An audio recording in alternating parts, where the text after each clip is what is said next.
afite ni agakiza Imana yari ifite mu bitekerezo byayo, kuko umugambi w'agakiza nta handi waturutse, si ku bamarayika, nta nubwo ari kuri Yesu, ahubwo ni muri Mana ubwayo.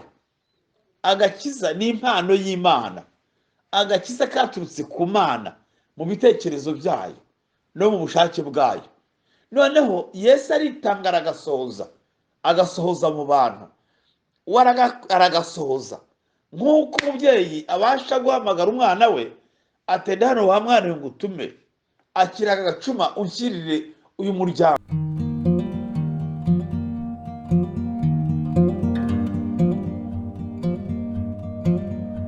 Yesu uri mu ijuru, Mana igira neza gusa Mana itaraduhishe urukundo rwayo, itaraduhishe imbabazi zawe, itaraduhishe gukiranuka kwawe, ahubwo ukabibwira imitima yacu. Mu izina rya Yesu turagushimiye, turagushimira uyu mwanya mwiza uduhaye kugira ngo tugane ku ijambo ryawe ryubaka, ijambo ryawe rikura bitaguhishe icyubahiro, ijambo ryawe turihaye umwanya ngo rikore umurimo muri twebwe, rigarure imitima yose kuri Kristo, rigarure imitima yose ku Mana Data. Nuko turasenze mu izina rya Yesu, umwuka wera hagati muri twebwe, aba ari we ukora umurimo.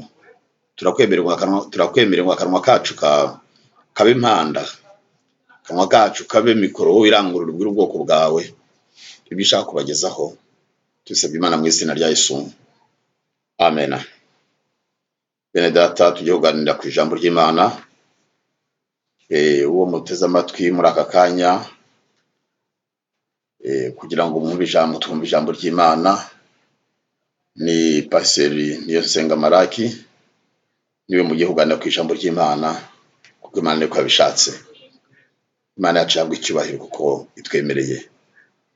Amen. Imana Data, Imana nyir'ibihe byose, nihabwe icyubahiro kubw'uyu mwanya mwiza iduhaye kubw'ubuntu. Ubundi tuzi ko ijambo ry'Imana rirakiza ntabwo ryica. Ijambo ry'Imana rirayobora ntiriyobya. Ijambo ry'Imana rirarema kandi ribeshaho. Aho ijambo ry'Imana riri nta buyobe buhaba,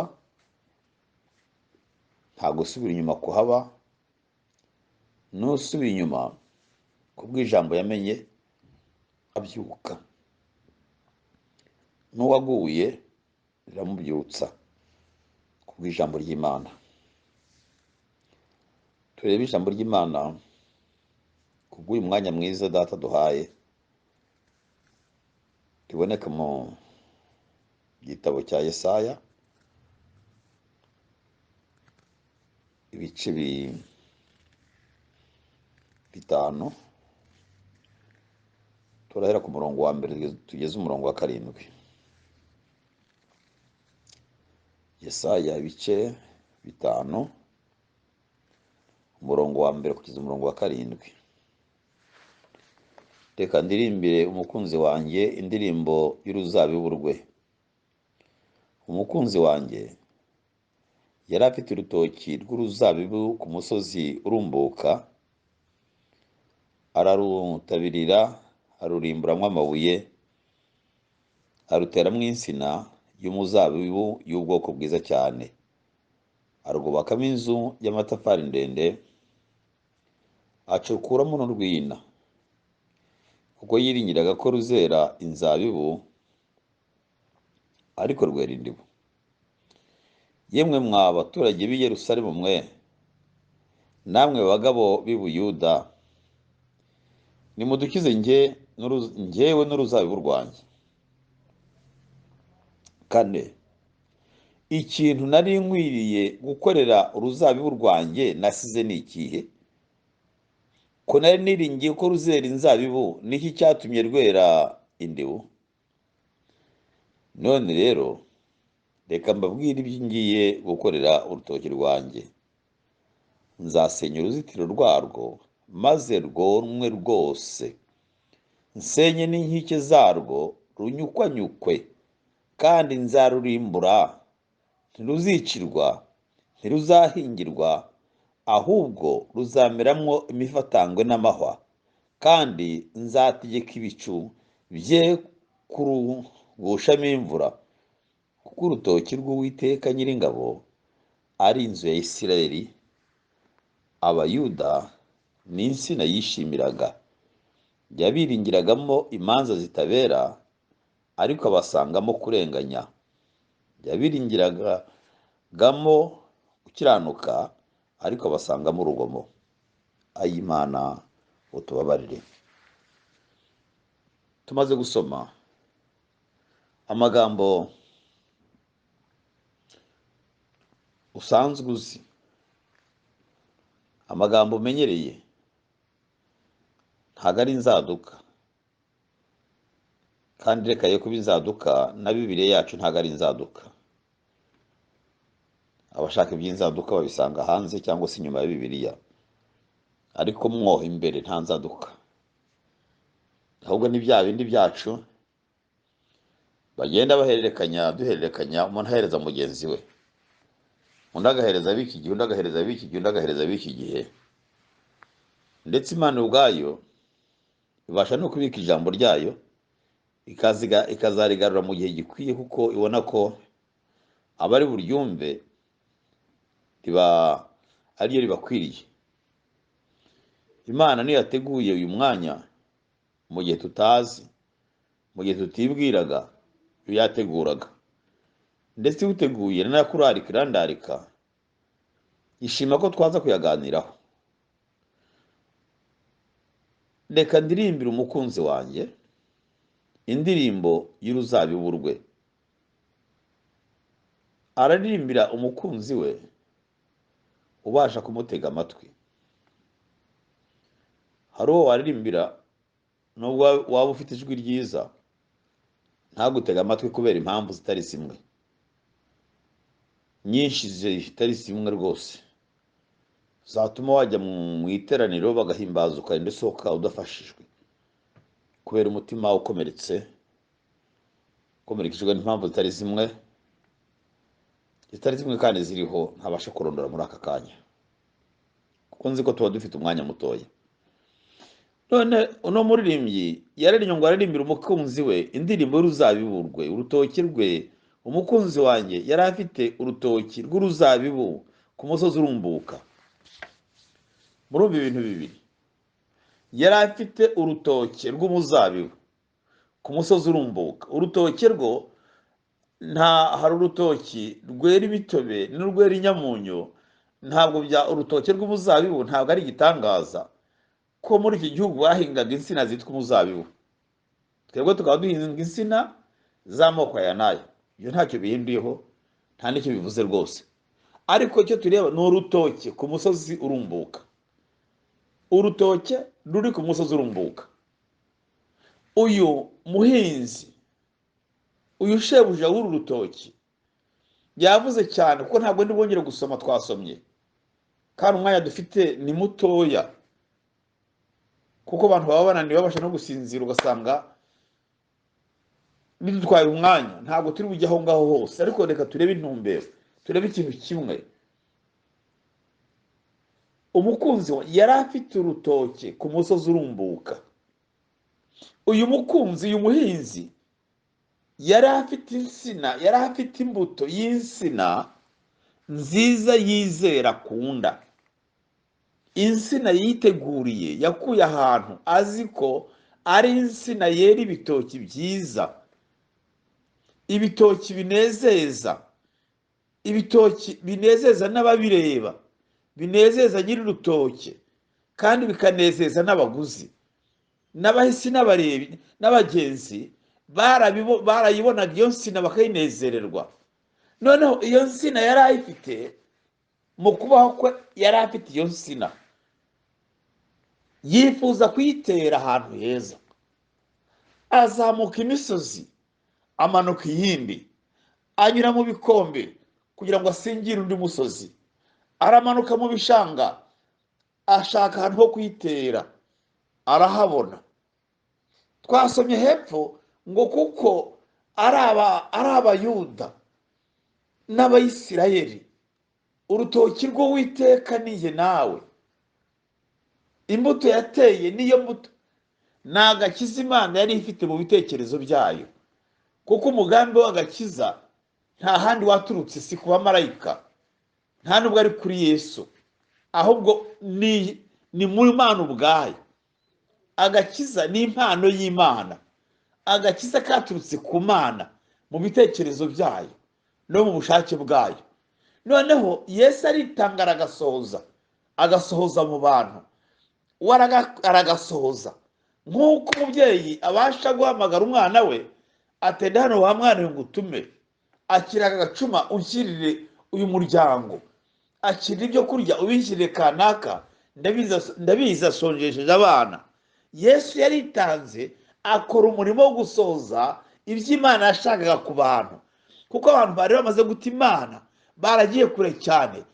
Data yifuza uwabagarura kuri we. Noneho abonye atabonetse, noneho nzabarimbura ndimo abandi bashyashya. Yesu atoya, reka ngende njye muri bo, mbe umuntu nkabo, mbe mwene wabo wa bugufi, nzabakugarurira, nzabwira bene data izina ryawe kandi bazakugarukira. Haleluya! Imana ishimwe cyane, kuko mwabonetse mukagarukira Imana, kuko mwabonetse mukumvira cyangwa se mugakurikiza ibyo Yesu yashakaga. Nuko Yesu rero nyiri uruzabibu, nyiri y'insina, yamanutse imisozi myinshi. Imisozi ivugwa aha ngaha ntabwo ari imisozi yitureba, yitwa za Tetereje, yitwa za Liberidade, ugahindura Befika, ukageza Magwanini n'ahandi. Iyi misozi ivugwa n'abantu, yanyuze mu bantu, aratoranya, yanyuze mu babyeyi, yanyuze mu bakobwa, yanyuze mu bagabo, anyura mu rubyiruko, yanyuze mu boroheje, yanyuze mu bakomeye, abarebare n'abagufi, inzobe n'ibikara, asanga bakwiriye agakiza, arabatoranya. Burya wakijijwe kuko watoranyijwe, waratoranyijwe, agukoraho. Amaze kugukoraho, nk'uko twasomye ngo akuramwo mu murima, amaze kubona uwo murima mwiza, akuramwo amabuye, akuramwo ibitare, amabuye ntiyumva. Ni nayo mpamvu adakura, ntiyumva. Akuramo kutubaha Imana, akuramo kutayumva no kutayumvira. Abikura muri wowe, abikura no muri njye.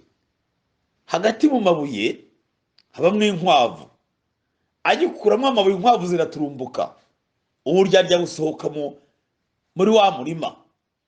Agikuramo amabuye, amavubi yari yararitsemo ariruka, arasohoka arirukanka. Agikuramo amabuye, akirimburamo ibishyitsi by'ibiti, bya biti miyonza, bya bindi bihanda, bya bindi bitumba byicana gusa, bya biti by'ubugome, bya biti byari imbuto zitaribwa, abikuramo abinaga inyuma. Haleluya! Haleluya! Icyo ni cya gihe nakizwaga, ni cya gihe wakizwaga. Abikuramo, abijugunya inyuma. Akimara kubijugunya inyuma, ararima, aratabira. Habaho igihe cyo kunezererwa agakiza. Ngenda nera imbuto, ugenda wera imbuto. Haleluya! Ariko igihe kiragera, umuntu atangira gukeneka agakiza. Umuntu iyo yiga igare, afata amahembe yaryo ku buryo amaboko amurya yageze mu rugo. Arayafata ntakebakebe, arayafata akayakomeza, kuko abatinya kugwa. Ariko iyo amaze kurimenyera, agenda anarikuyeho, akarekura ku buryo abasha kugenda akanya. Ariko iyo yituye hasi, agahanga n'amazuru n'amenyo bishiraho kubera gukeneka. Icyo gihe kiba kigeze kugira ngo yongere yibuke itangiriro rye, agatangira kuvuga ngo iyo ngenda nka mbere, iyo njye nafasheho ntabwo banaguye. Kuki ntaguye nkiri umuswa? Kuki ntaguye ngitangira? Urutoke rw'Uwiteka niturwumvikaneho. Urutoke ni imbuto y'agakiza data atera mu mutima watunganyijwe, mu mutima yarambagije, akawukuramo byose, agashyiramo ibikenewe.